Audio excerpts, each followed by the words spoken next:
Hey guys, welcome to CPA's After Hours. My name is Z Barfoot. And I'm Austin Malone, and we're here to teach you the parts about being a CPA that don't show up in college textbooks or CPE courses. Today our topic's going to be... We're talking about why we do what we do. Why do we become entrepreneurs? Why do we choose accounting? Why do we do it? Are there any benefits, cons, all the whole bunch? So, the first one is probably the easiest one for us to talk about, and that's why did we choose to become entrepreneurs? Mr. Malone? Well, I had to think how to be diplomatic, because when I tell you sort of about my decision-making process, I have to give the caveat that there have been a lot of people that have kind of helped me along the way and mentored me. So if you remember working with me in some of these stories I'm going to tell, no, you might not be the villain I'm talking about, okay? I had some not so awesome experiences working for a number of larger firms. And the only way I really know how to describe it is, if you've seen the movie Wolf of Wall Street, imagine the culture of the Wolf of Wall Street of ultra intense with none of the fun parts. So if you were young and saw that movie when it came out, I would have been in junior high school, I think. You probably, if you were a young man, were I could kind of see that being fun, or, wow, that's a crazy lifestyle. None of that part. Just the, anger and intensity and fear all the time. And I didn't really like that. And then I also had the experience of sometimes in a larger firm where they have a multi-tier review process, the managers kind of view their job as telling you what you did wrong, as opposed to teaching you and growing you. And I didn't like that either. I come from a family of teachers. And so I guess my thought process was I was there to learn as much as I could, and then I was going to try and go out and do it on my own. And so what I kind of learned too was a lot of these accountants are really good at what they do, but they're not really good at communicating with people. And what that does unintentionally is leads to not great outcomes for clients, because they're never getting asked for what they need for the accountant to do a good job, and then they're never kind of being educated on how to make that happen without it being cumbersome, and then all the interactions are kind of just nightmarish. So I guess when I came out, I wanted to have an experience for clients that was good, because I thought a good experience would lead to better outcomes for clients. I wanted a working situation that didn't make me want to die all the time. And I wanted to feel like what I was doing was actually assisting people, because some of the people that I was helping, it was kind of okay, you save somebody that makes $5 million a year, $50,000, who cares? Not that I don't care about high income people, but when you work with people that are just starting to become successful, a lot of times that feels more meaningful. Heard. Do you feel like you have all three of those aspects in your life and job now? I definitely get to communicate with people when I want to. Z does more of that than me. I really only come in on things that I specifically know a lot about, but I do teach over at Hendrix, so I kind of scratch that itch in a different way than I imagined doing that originally. I definitely, I get to go to jiu-jitsu during the middle of the week and then come back and work in the evenings and stuff, so that's kind of cool. I can kind of take little breaks throughout, whereas that never would have happened. People were kind of watching your desk like a hawk, and so you had a timesheet, but then there was also the timesheet that people gossiped about, they were 10 minutes late this morning. Doesn't matter, you stayed till 8 p.m. You came in at 8:10. So, Well, I came in at 9 o'clock this morning. Why did I become an entrepreneur? Great question. I didn't want to be one. So in my former position, I loved the culture, I loved the people. There was just no opportunity to grow. There was no middle tier management level at that firm. And I was kind of stuck performing some of the harder tasks, but not being able to review some of the easier tasks for other people, other staff. I still don't think they have a middle tier management. I think it's just preppers, managers, not really any seniors or anything in the middle. Which, if you're on your path to equity or you're on your path to manager, there needs to be that middle tier there for you to get some experience managing people. I think a lot of people can be pulled up to that manager position without having to deal with conflict, or how do you incentivize people? How do you lead them well without having any experience in it? And it just results in you managing the work rather than the people, which some firms care about more than the people aspect. But I didn't want to become an entrepreneur. I discovered that my wife was pregnant and we were going to have a baby. We also determined at the beginning of our marriage that she never wanted to stay home, ever. But near the end of her third year of teaching, she said, please make enough money so I can stay home. And so there was a money aspect to it of, well, if I work at this position and there's no upper mobility, then I have to kind of create that. So I bought Austin's practice at the time, and I just told people what I did. And a lot of people trust me, which is great. Now, a lot of people don't want to work with me, which is also great. Because you can't work with everybody. Well, more so than you think. But it's been really great. I've been able to connect with other firm owners, people that I looked up to, maybe other people that I've never met before or thought I would hear from. I have people reached out to me all over the country off of LinkedIn asking me, how do I do what I do and how did I build what I built from Austin's solid foundation. And so all of that plays into why did I become an entrepreneur. I needed more upper mobility on the financial side, the flexibility in the hours. That's just part of the job. I don't mind working hard for my coin. It's not an issue for me. I take pride in the work ethic side of things. But yeah, I just needed a little bit more mobility. So we talked about why we became entrepreneurs. What about why do we do accounting? Sure. So this one is kind of a hard one for me. I always tell this to people that ask me how I became an accountant. Nobody in the 4th grade, when they say, what are you going to do when you grow up, says they want to do tax accounting. Nobody. Find me the elementary school kid. And if they say that, then their dad or somebody does it. They're copying. So obviously I had other aspirations, and I settled on accounting, right? So I think it'd be kind of funny just to talk through some of the things I wanted to do, because I've kind of been all over the place. So I've always kind of had like an entrepreneurial bone in my body. I want to do something. I've had multiple small businesses that I ran into the ground. Not really. The first one I did was I made pens, out of ballpoint pens out of different materials. So like acrylics and like bowling balls or wood, various types of wood.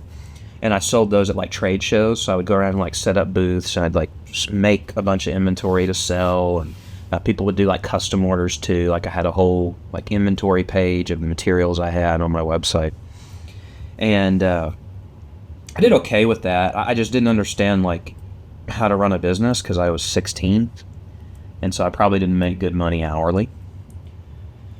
I really wanted to go and be a chef. That was really my first thing. I wanted to go to culinary school, and my family kind of convinced me that it's really hard to make money that way. And it is. It really is. You kind of have to find somebody that takes you under their wing to be successful in that.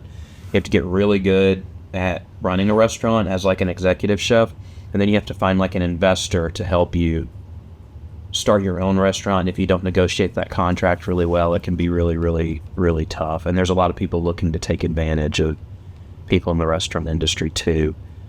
So I didn't do that. I still sometimes kind of regret that, but then I think back and I go, maybe if I started doing that for a living, I wouldn't love it as much. And that's a thing I go back to now when I do get really stressed. I cook stuff. So maybe that's better as a hobby.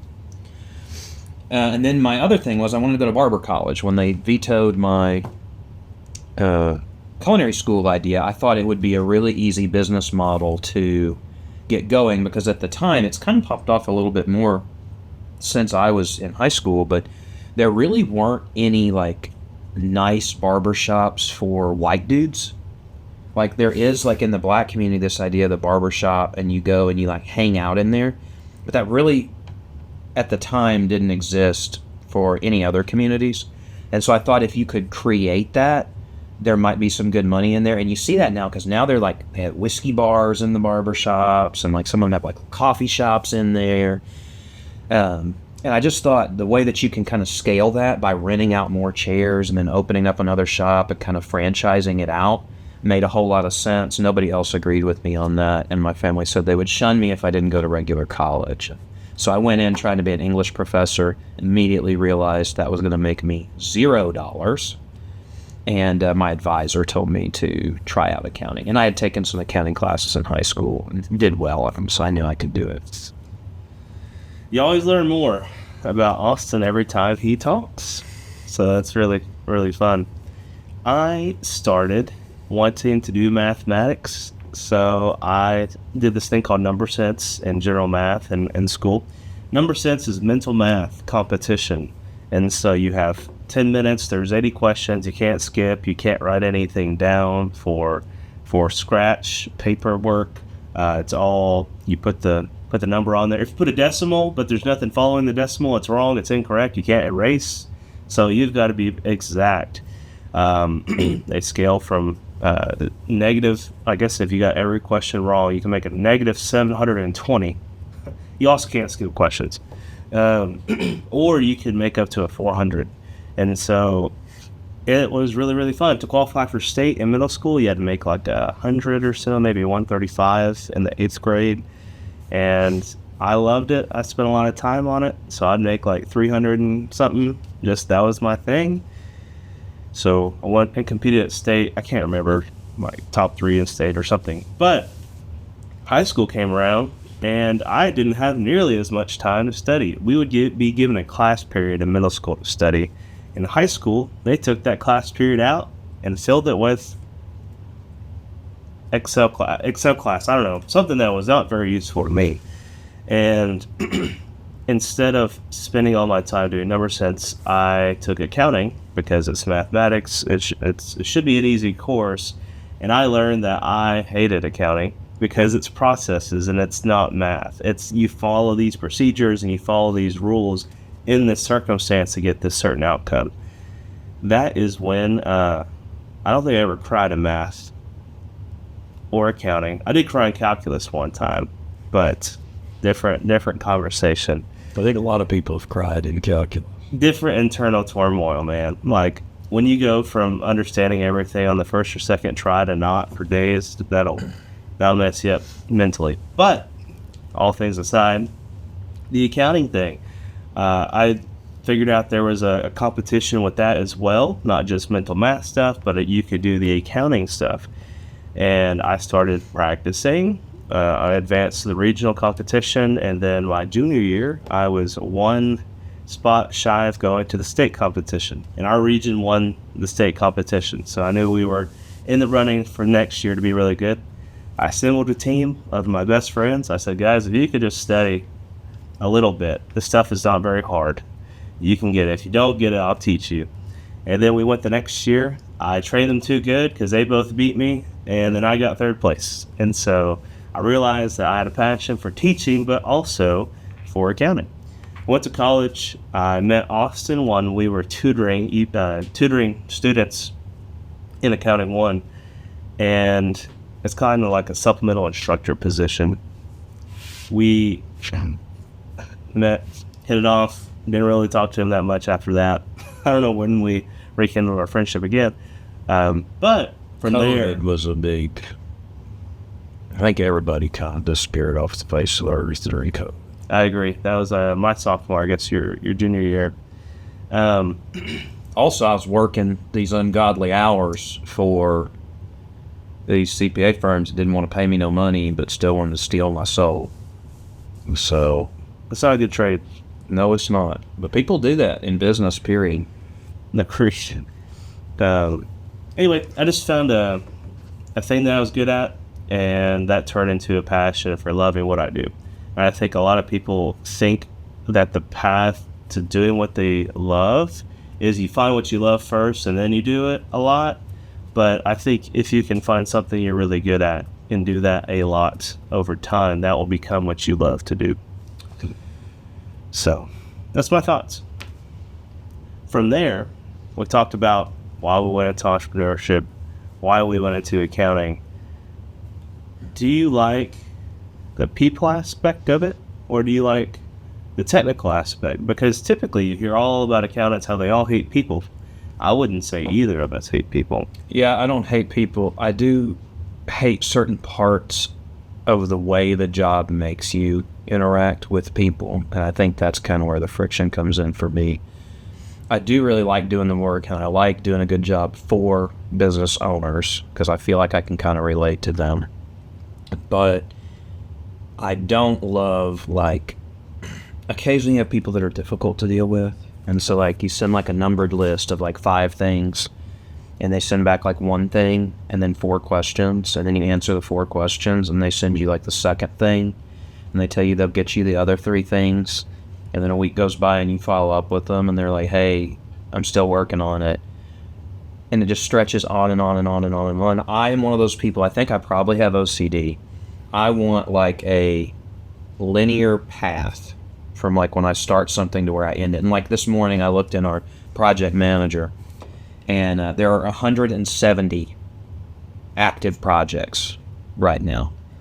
And so if you can just imagine the stress that comes with 170 projects, is it a 10 or 11 steps in our process that we have built out? 170 projects at one of 10 different steps. And then there's like, it doesn't matter how many steps you make, there's always people that kind of straddle in between the steps. And so keeping everything moving in a way that doesn't make clients mad at you can definitely wear you out. And I think I let that get to me a little bit more than Z does, is the bottom line. But no, I don't think I hate people. I really do enjoy like the consults when they go really well.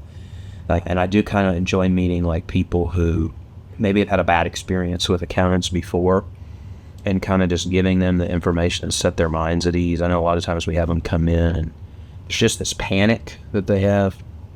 And by the time you sit with them for 30 or 45 minutes, they'll come out and they'll say, I just feel so much better. That's a really good feeling. Yeah, I think you're spot on with it can be hard to help people when the process is really drawn out. Because I think there are some accountants out there that really do just like the numbers and don't really like the social interaction. Those accountants typically work at firms where they just do a ton of returns, no planning, just purely compliance, and they don't have time for meetings, which is a blessing to them because they don't want to have, right? I think I probably know a couple people that come to mind when I think of that. Usually people are mixed. Yeah, like I can do meeting. I can't do like Z does. Like Z basically has his calendar open 4 days a week all day long for meetings. I'm the kind of guy, I can't have more than like 2 in a day, and I still need a couple days a week where I don't have meetings, or else I'll just go absolutely nuts. My cup is filled with good people, and your cup is empty, pouring into people, I think is a good way to explain that. Well, is there anything you want to say to the people about accounting? I love y'all, even though I sometimes sound grumpy on here. That's what I want to say. I want to say to the future accountants out there, if you're looking for a position, just let us know. Oh, I didn't tell you this. We're going to start doing a scholarship for my old high school. You did tell me that. I thought it was a joke when you said No, and the money's on the line. I've already set up the info. Completely merit-based, right? Oh. So not needs-based, not I'm writing this essay. But for the people who want to make some money, they're going to go and do accounting competitions. Okay. And they place top 3 at district, they're going to get $250. Top 3 regionals, $500. Top 3 at state, which is actually kind of hard, $1,000. And if they want to stack them over time or whatever, I mean, we'll pay you out. So, can you imagine if that made me really angry and I'm on camera? we are giving money to college students. or high school students even worse. No. No, I think that's kind of cool to incentivize them because it is a lot of work to do those competitions, and really there isn't a payoff.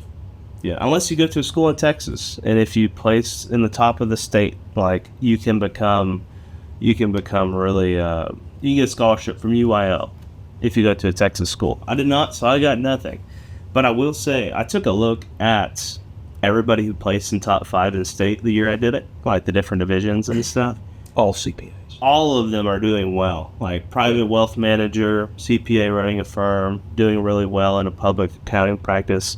Like, it doesn't really matter what you end up doing in the long term, but having the motivation to go and complete something and do something and be the best, it really did impact everybody. Because I searched them all up and I sent them all connection requests on LinkedIn. A couple of them actually went to U of A and we competed against them in Beta Alpha Psi. Oh, okay. Yeah, that's I interesting. don't remember ever being beat by UA. U of A, yeah, we did. We did get beat by U of A. I'm sorry.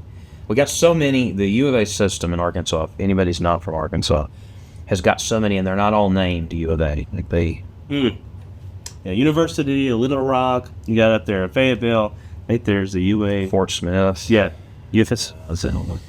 But regardless, hopefully you learned something about us today. Hopefully it was entertaining and provided some value to you. We will see you in the next one.